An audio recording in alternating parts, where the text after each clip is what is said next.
And so my dad and I are taking the same class, and he's 79 and I'm 49. And so when we go to do an exercise like a plank, I may go on the floor and do a traditional plank on my elbows and my toes. And when we first started, my dad did a modified plank, which is a plank off of the back of the chair where you can step back a few steps and kind of make an angle with your body against the chair and keep your core tight. And that's a much safer way to get started.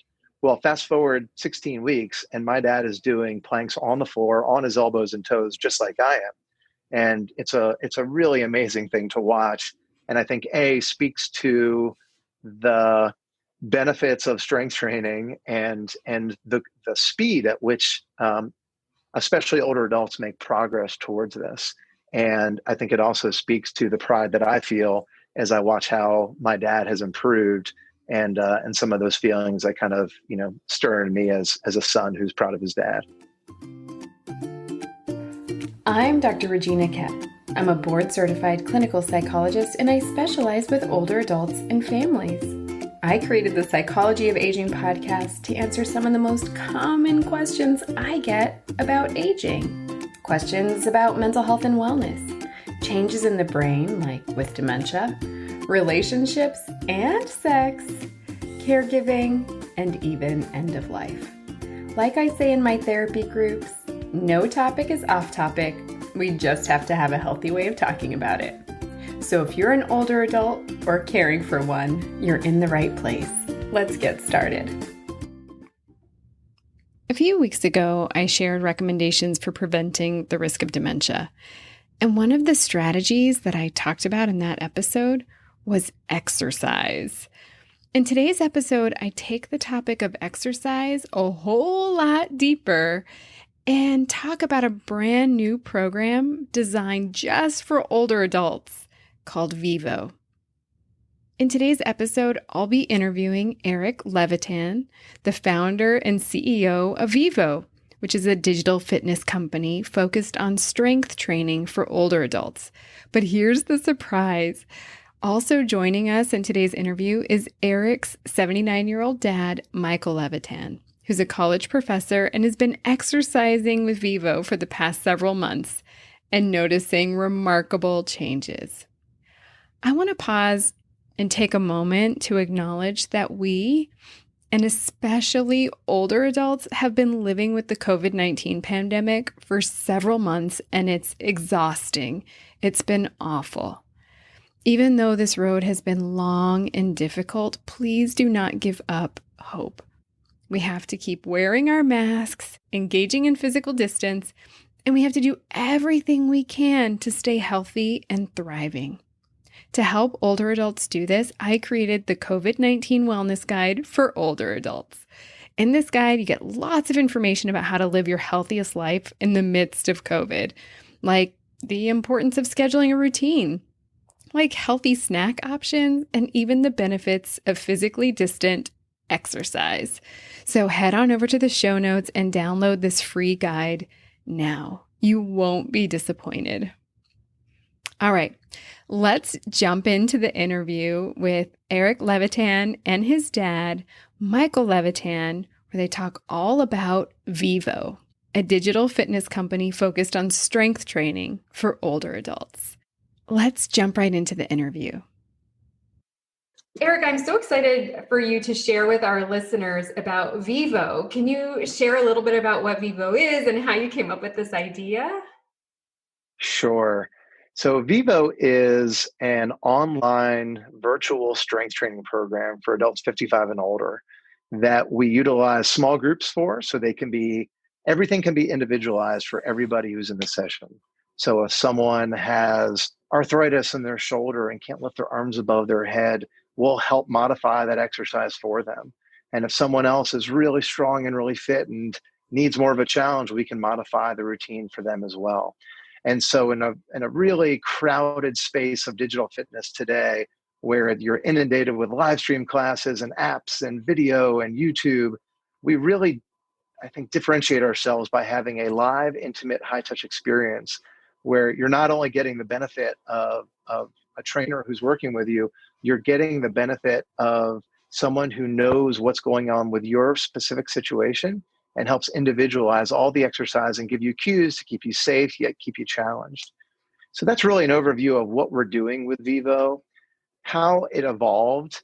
I used to be a tech executive at a software company, and I was fortunate enough to be a part of an exit, which allowed me some flexibility to really kind of figure out what I wanted to do next with my life. And part of that exploration, I went to basically the equivalent of a TED Talk. And I saw an older gentleman came in the room in a polo shirt, much like this, with it was kind of tightly fit on him. And he was older. You didn't really know how old he was, but he had bulging biceps and just looked really, really fit and healthy and young. And he introduced himself as a neurologist who ran a pain center in Houston, Texas, and said that he was 75 years old. And honestly, he looked 55 at most. And he proceeded to give a presentation on the four main cornerstones of leading a healthy aging life. And for the most part, those were fairly intuitive in very general terms. It was nutrition, exercise, sleep, and meditation. But he spent the bulk of his discussion and presentation talking about exercise, and not only about exercise, but specifically about strength training. And I learned an awful lot that day that I didn't know before. First and foremost is that we all lose muscle mass as we age, and it starts in our 30s and it accelerates in our 60s and 70s. And it is really the most significant factor in losing our quality of life and losing our independence. And the fact that there's something you can do about it. You can engage in strength training, or what's commonly referred to as progressive resistance training, and you can rebuild that lost muscle mass and you can regain your quality of life. And I had never heard the science behind this before. He introduced me to a term called sarcopenia, which was a word that I feel like every human being on the planet should know, which ultimately is a condition you get from losing muscle mass and increased frailty as you age. And it really is the gatekeeper to so many other issues that occur as you get older.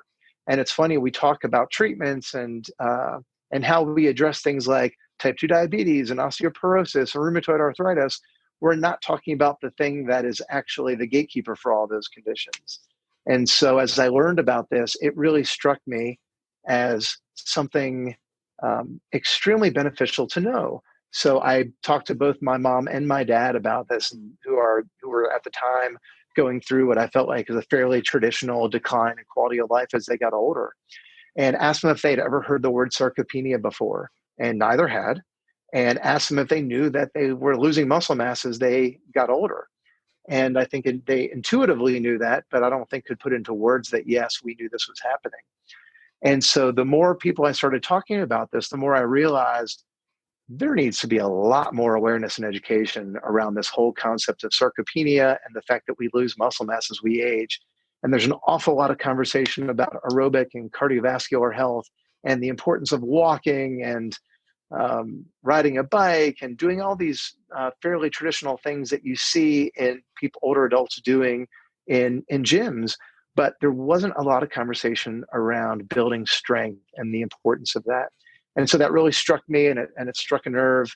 And I felt like this was an opportunity to actually make a difference in someone's life.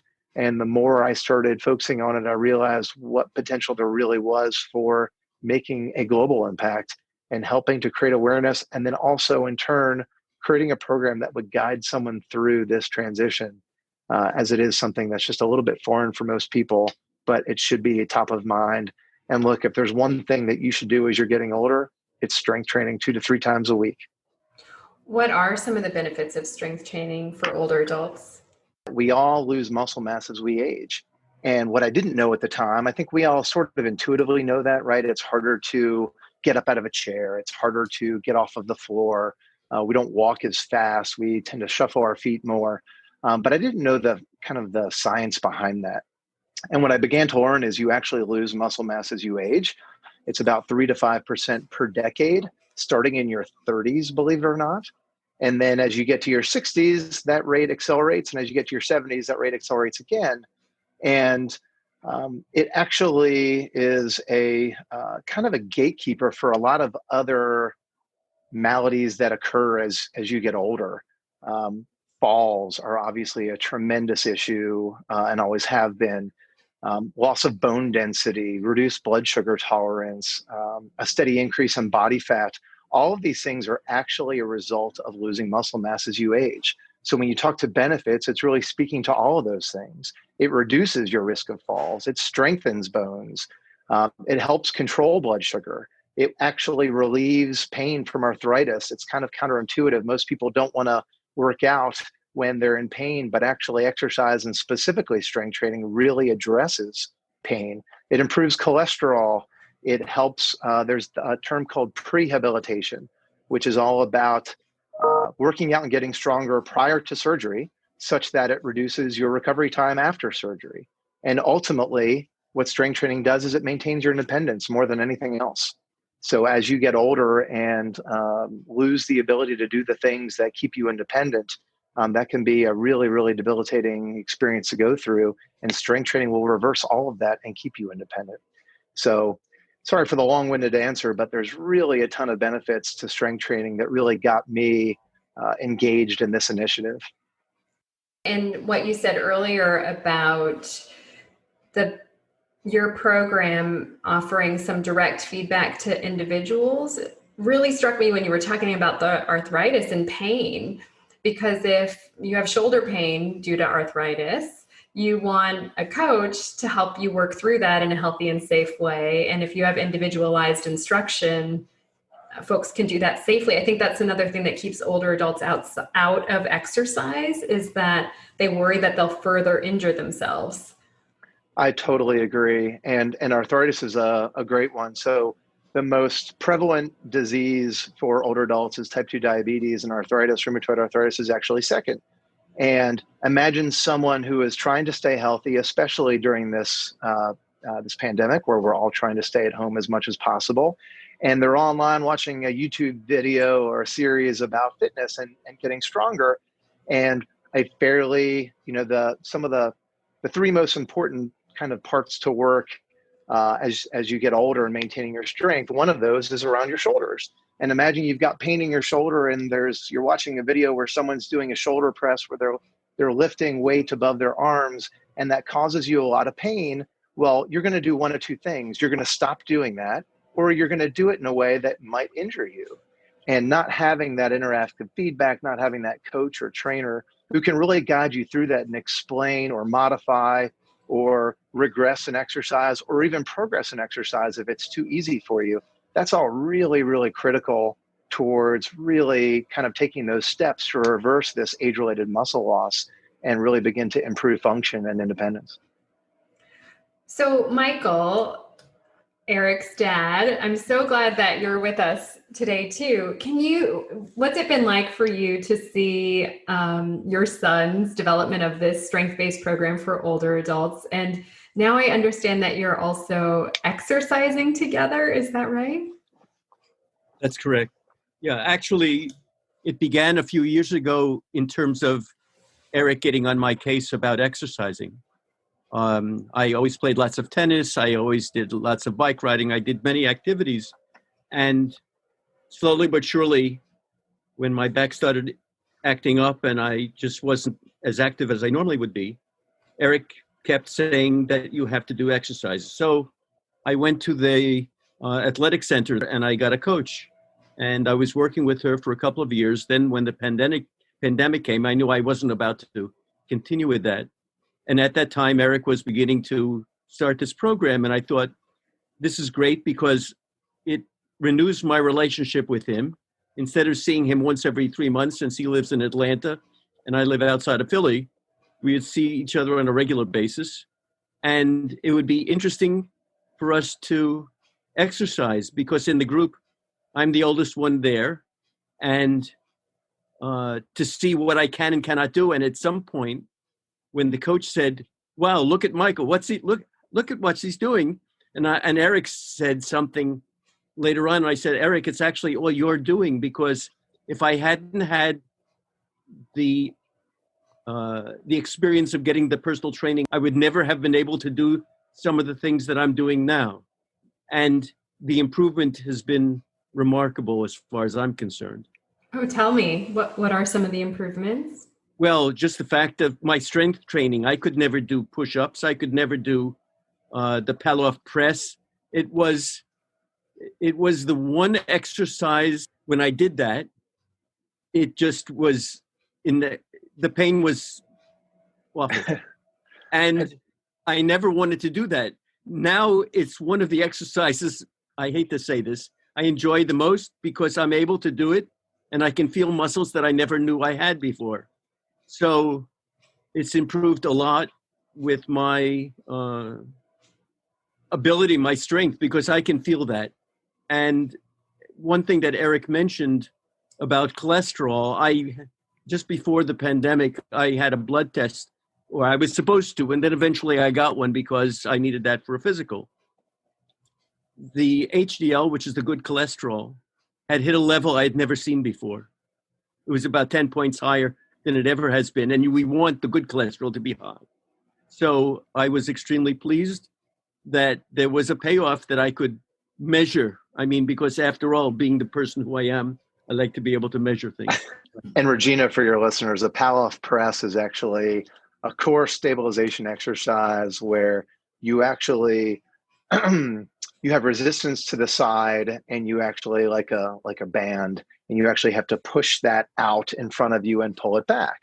And what that actually ends up doing is it works some core stabilization muscles that you don't typically work from more traditional like crunches or planks or other things. It really hits the obliques, it really hits the glutes. And for a lot of people, they haven't done that exercise before, but strengthening your core is so critical. And kind of traditional strength trainings, you start from the inside out, and you really work on the core and focus on that as before you really focus on the extremities.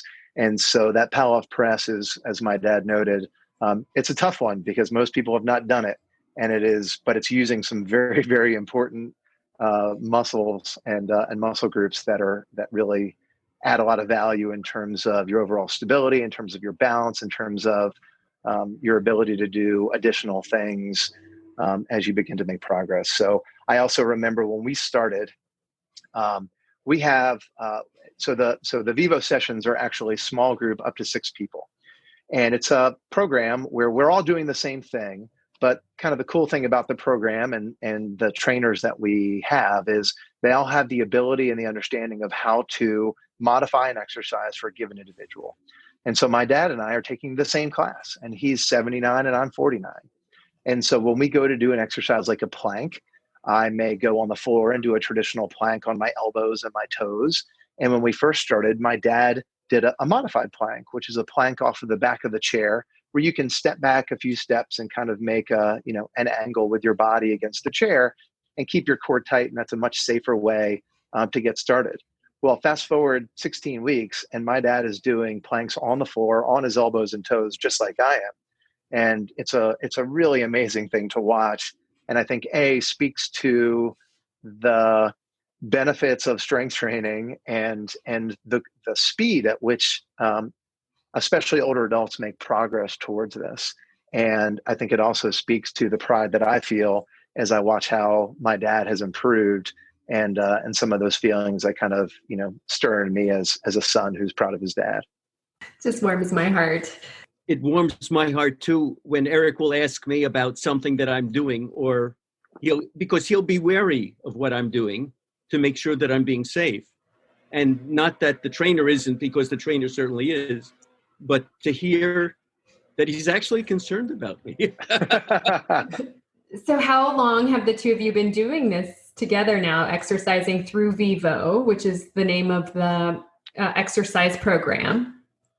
So I think it's been about 18 weeks because we just did your 16-week assessment, right, Dad? Yes, exactly right. And it's been a couple of weeks after that. And that's part of another really cool thing about this program in particular, but something that I would encourage everyone, especially as you begin a journey on strength training, potentially not something that you're doing already, is measure yourself and where you're at now. Because not only is it important, if you can't measure it, you can't manage it. It's always important to really know where you are and set some goals for yourself. But it also serves as a fabulous motivator because you, as I noted earlier, you would not believe the rate at which, especially as we get older, we make progress in terms of our strength. It happens fast. It happens in 4 weeks. You'll see some real differences in how you feel. If you were to reassess yourself in 4 weeks, you'll definitely see some increases. What we do in terms of our program at Vivo, we baseline assess everyone, and then we reassess every 8 weeks. And the changes that we see every 8 weeks is really remarkable. And part of it, I think, is the program itself and what we're doing and the trainers that we have, and the fact that we send everybody resistance bands and we do some things to really make sure we're getting the challenge that we need to elicit outcomes. But part of it is just, if you do strength training, you'll get stronger. That's just kind of how it works. And so it's the kind of thing that really everyone needs to be aware of as they age, is the importance of this, and the fact that it's not rocket science. You do it 2 to 3 times a week for 45 minutes a session, and you will just be amazed at the kind of impact it can have in your life. So that was, sorry, a long-winded answer of, I think we've been doing it for 18 weeks together. What has it done for your relationship to exercise together during COVID in 2 different cities? You want to start, Dad, or you want me to start? Go ahead, Eric. So for me, this has been the unexpected blessing of this whole situation, and I really did not anticipate this kind of outcome or this kind of side effect of what we were doing. So we were an in-person program. We were scheduled to launch at a couple of fitness studios here in Atlanta on March 30th. And as you can well imagine, that did not happen. And so we had a decision to make, which was kind of wait it out or see if we could do something online. And we pretty quickly looked at what we were doing and what the different components of the program were, and said, can we move this to an online kind of virtual but live experience over Zoom or some other video conference technology? And at the time, we just wanted to, I knew it was going to be different. Training someone in person and training someone over Zoom are not the same thing. I'm sure most people have had some sort of Zoom interaction at this point. A meeting is not the same. A conversation is not the same. There is just a lack of overall energy to anything that you're doing in a virtual environment. And so having a trainer lead a small group personal training session over Zoom, I knew was going to be a challenge, and it was going to be a skill to be developed like anything else. And so when we first started doing this online, I encouraged my trainers, let's just practice. Get your friends, get your family, get your parents, get your neighbors, and I'm going to do the same thing. So I talked to my dad and said, would you be willing to do this? And part of the kicker was that we'll do it together. And I think that's what really motivated, at least for our situation, my dad. And I don't think that's unique, by the way. I think that would be something that would be appealing to a lot of parents of adult children. And I was really excited because since we're doing this virtually, now I had the opportunity to really impact my father and utilize this thing that I was so passionate about and learned so much about, and he could see some benefits. But very quickly, as we started doing this together, and my dad said it earlier, it shifted from, hey, will you do this exercise program, to this is an opportunity for us to see each other twice a week. Normally we would talk on the phone once a week, and as he noted, we would see each other much, more infrequently, especially because we live in different cities. And now because of COVID, we don't see each other at all. So this became something that I began to look forward to, and it only, the emotional impact only greatened as I saw the progress that he made, and it stirred something inside around being proud, being connected. And quite honestly, I think if you dig into the maybe physiology of what's happening, when you exercise, it releases endorphins. Endorphins make you feel good. When you do activities with other people that are releasing endorphins for everyone, I think there's some kind of shared sense of connection that happens. And I think that happens a lot with live music as kind of another analogy, is that people you go to shows with, you tend to have some really positive feelings about. And that started happening with this group that we exercised with. And my dad actually got a couple of his professor friends to join our team, and we have our own dedicated group of people that all exercise together. And it was really incredible to be a part of this experience, because not only was I watching my dad get healthier and stronger and more functionally able, but I was getting closer to him as a result of this experience, which I just didn't expect at all. And it's super cool to be a part of. And I'm really grateful for his participation. So you have the smartest exercise group in the world. all the professors take this exercise program. That's right. We should brand it that way. Yeah. Exactly. How about for you, Michael? As Eric was talking, I was starting to get a lump in my throat because it felt so unexpected in terms of what would develop between the two of us. Because I knew on some level, at least my perception of how close we were or close we were not, but this has caused the change that neither of us has expected. I certainly have not. And when you have a child and the child becomes an adult, you never know what the dynamics are going to be in terms of how you're going to relate with one another. Whether you'll ever call, whether one will wish the other one calls and doesn't, or how it works. And this has been such an added benefit, because the fact that we know where we'll see one another, and we don't necessarily have conversations because, after all, we're getting out of breath and we're getting hot and tired and all sorts of things, and we're trying to concentrate, because one of the things I find valuable is that the training isn't merely physical. I mean, there are cognitive aspects to it as well. And to try and ask me to name as many states as I can while I'm doing push-ups or doing something else is a challenge without question. But those are the things that we started to do. And I like exercising my mind. Obviously, I'm in the right profession to want to do that. And so between trying to get my mind to function and still do something physical instead of stopping doing one and doing the other is not so easy. And coordinating movements with right hand and left hand that aren't parallel to each other is difficult. And I think enabling people who are concerned about their cognition or what they actually can do, these exercises, I would believe, would be helpful. And then each time, as one of the trainers will introduce something, and it'll seem impossible, and slowly but surely as we do it, we recognize it has value, and that it's not merely a physical activity, but it's a mental one as well. So that's been extremely interesting as a sidelight too. I mean, aside from the connection that I feel with Eric.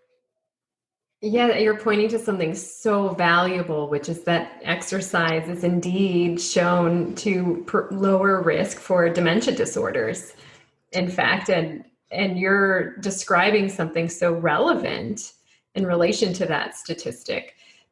The other piece is the balancing piece as well, with crossing over, doing non-parallel acts with both sides of your body is so great for balance, which will help with fall prevention, which is one of the number one reasons that older adults end up in hospital settings or in medical rehab facilities, breaking your hip.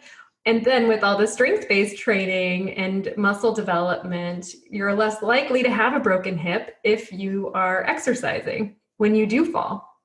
And so it's just so exciting to hear all of these benefits: relational, cognitive, emotional. And just to chime in, Regina, what those cognitive exercises that we do, that's referred to as dual task exercises, not to be confused with multitasking, which is not good. Dual tasking is actually, or dual task exercises are really beneficial. And there's been a lot of research over the last few years about this in particular, with lots of studies coming out, really, preaching the benefits of this in terms of preventing dementia and cognitive decline. And so that's very much what we try and build into this program as well, because it's a fabulous opportunity while we're doing strength training, while we're doing some balance work, while we're even just doing a warm-up, to really start to activate, not only the body, but the mind. and doing a cognitive exercise at the same time of a physical exercise, which is the definition of a dual task exercise, has really been shown to be very, very good for cognition and for brain health. And so that's an important part of what we try and integrate and bring to the program. And it also makes it ridiculously silly and fun, because as my dad was saying about naming states while you're doing push-ups, we did an activity the other day where you had to balance on one leg, and the trainer would call on you with a letter, and you had to name as many words with that letter as you could while you're turning your head from side to side. And there's nothing funnier than watching someone try and turn their head from side to side while standing on one foot while naming words that begin with the letter K. And so, it was it makes the sessions lighter and more fun and more engaging for everybody, and it's got the benefit of this cognitive development that's occurring and this neuroplasticity, and it's just really cool stuff. And we've got some customers with mild cognitive impairment, and they are absolutely huge fans of what we're doing and are committed to Vivo because of the impact it's had on their cognitive abilities, which just makes me so excited. Well, now I have a question for you. This is very serious. What is a pirate's favorite state? Arkansas. I Well, love it. I love it. In 18 weeks from now, week 36, I'll expect a better answer. There you go. Yes. It's showing our own cognitive decline right now. Yeah. Because that's one that you have to know to pass a dementia screener. So for older adults who are thinking about starting a program like Vivo or starting Vivo, what are some recommendations that you have for helping them get started? Earlier, you were saying kind of do an assessment and see where you're at, but what would you say is sort of your recommendation for how to help older adults get started? So depending on how fit you are, there's probably a different workflow that I'd recommend. If you've been exercising a lot, and especially during the pandemic, you've been taking it upon yourself to do a lot of home-based exercise programs, it's probably an easy transition to jump into Vivo. And you can go to our website, there's a Get Started page, and you can actually take a free class. And that's the best way just to learn and see what we're doing, how what we're doing is different from, again, that kind of crowded landscape of other digital fitness programs, and really get an understanding of, is this something that you think you can benefit from? And we certainly think you can, but I would say go ahead and jump into a free class. If you have not been exercising, it's always a good recommendation to talk to your doctor first. So there's actually, when someone signs up, we send what's referred to as a PAR-Q, or a physical activity readiness questionnaire. And as a part of that, we're getting some of your health history and making sure that it is safe for you to exercise. It's funny, I think from when I was putting this program together, I sat in so many other older adult-based exercise programs, and the level at which they're working was so not challenging that I think the barriers were very low for entry, which is great. But at the same time, they didn't see the kind of results that I think you really need to be able to see in order to keep doing these programs. Otherwise, some movement's better than none, but it has to be challenging. So we really want to get you to that challenge, and therefore we want to make sure that we can ease you into this, and you have to feel at least comfortable enough and getting a sense from your doctor that this is an okay program for you to start. Obviously, heart conditions, blood pressure, cancer recovery, there's a number of things that may preclude someone from engaging in a program like this, and we just want to make sure that you're getting the expert advice of your doctor. That being said, almost anybody can start Vivo right away. We have a really wide spectrum of customers from 85 to 53. Actually, I'm less than that, and I'm a customer. So 85 to 49 is our customer base right now. And there's every different kind of fitness level you can think of. When my dad started 18 weeks ago, I would not say he was a fit individual. And I think now he really is, but he was not at the time. And I think that speaks to, and he's 79, and our 84-year-old clients, this is really, really benefiting them, but they did not start out as fit individuals. And so the biggest message I would say is go online and sign up for a free class and just try it. And the free class is really something, it's a more intimate experience where we really just try and guide you. Because look, I've spoken to enough older adults at this point in putting together this program and executing it for the last 5 months, where I know there's a lot of fear-based anxiety around doing something like this. Most people, especially as you get into the older upper 70s, early to mid 80s, they may have never done strength training ever in their life. And it's scary. People have preconceived notions in their brains as far as what strength training looks like. And it looks something like Arnold Schwarzenegger and, throwing tons and tons of weight up over your head and hurting yourself. And the fact is just not that. But there is a lot of fear-based barriers that prevent people from trying this. And so what I would really encourage people to do is, if you feel like you're not in a very fit place, talk to your doctor first, make sure it's okay, but almost certainly it will be. And just try a class and see how approachable this can be, because it is something that we are skilled at doing, of bringing people who are in places of not good fitness and not good strength bringing them into the fold in a way that is very non-threatening and eases them into this so that they can begin to see some of the benefits. Excuse me, if I may say one other thing though.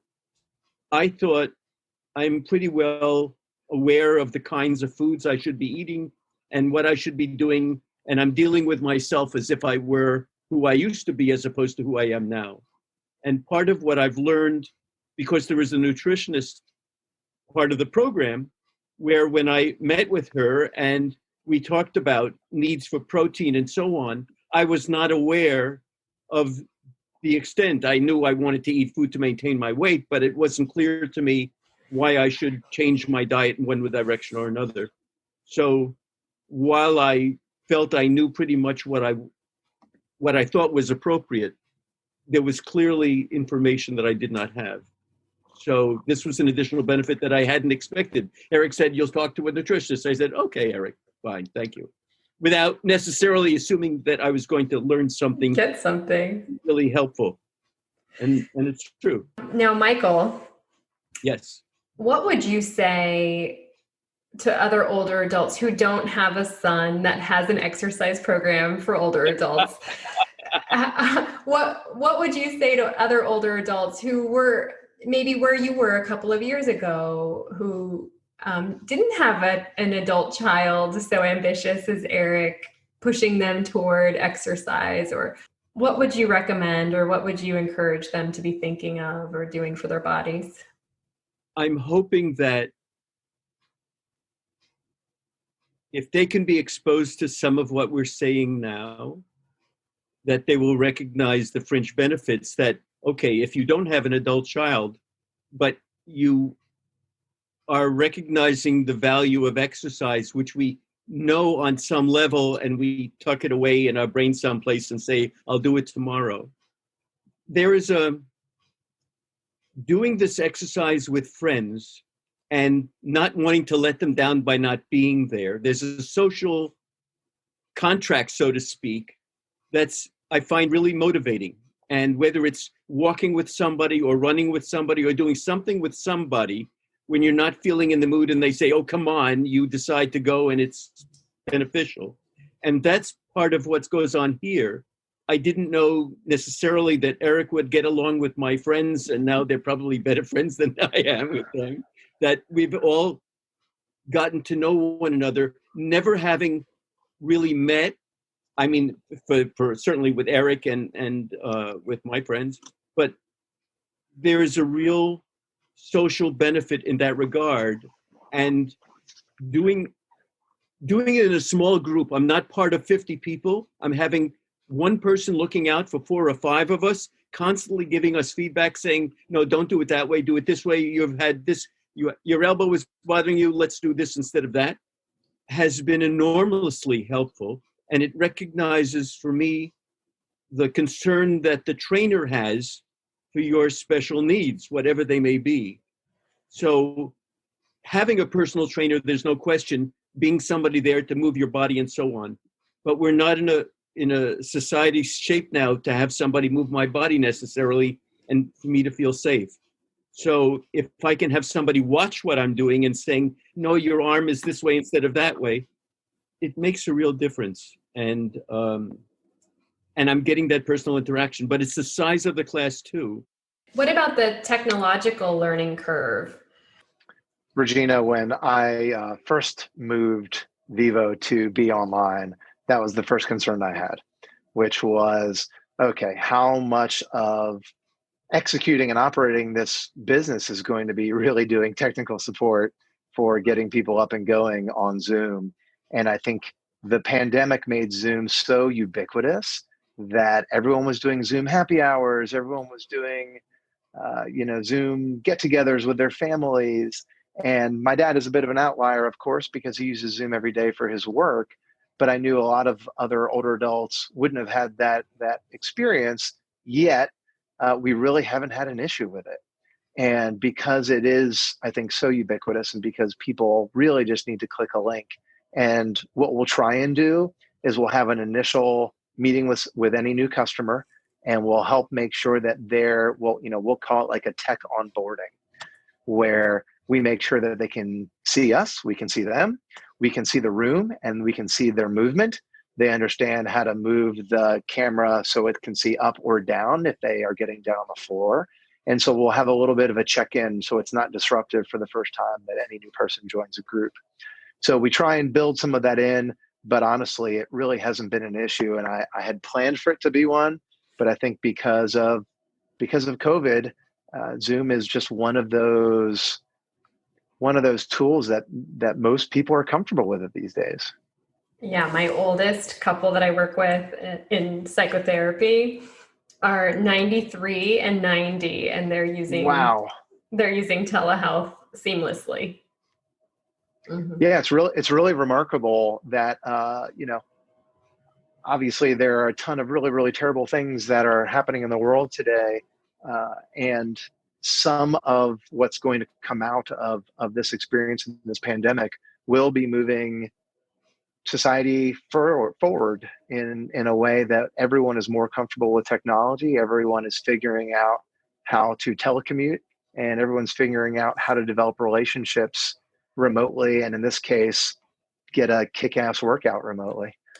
Sounds like Vivo's really created thoughtfully around safety and security for the older adult who's using it, and mindfully modifying exercises to address a person's body needs and limitations or strengths, and then kind of following along as you develop more and more strengths.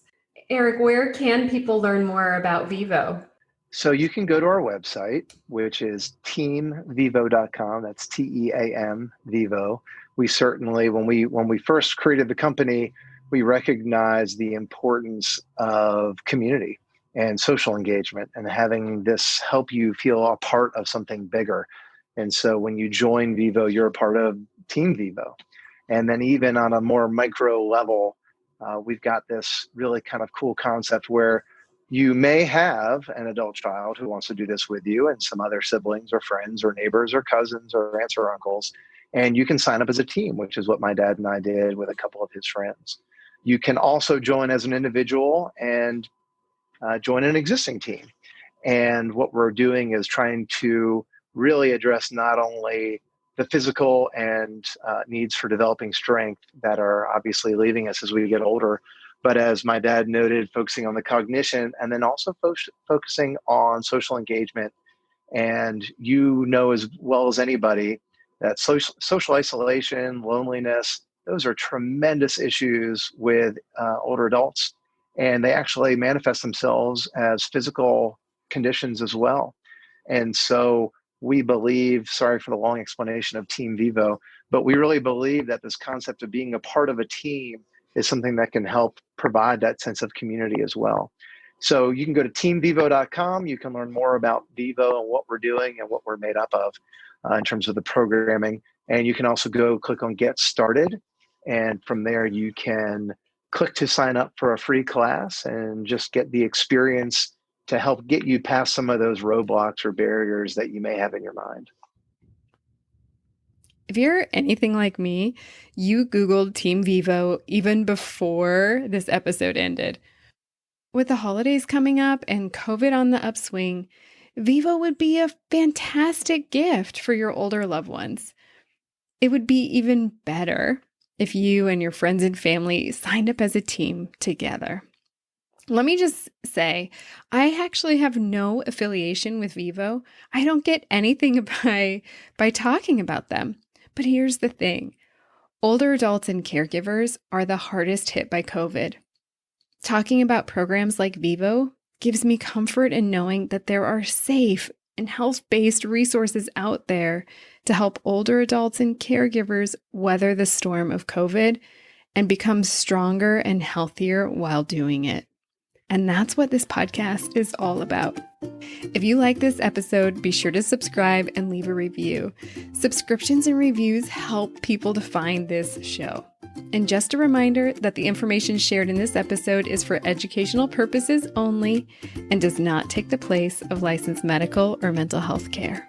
Special thanks to Jasmine Joyner, the Psychology of Aging podcast intern. I'll see you next week, same time, same place. Bye for now.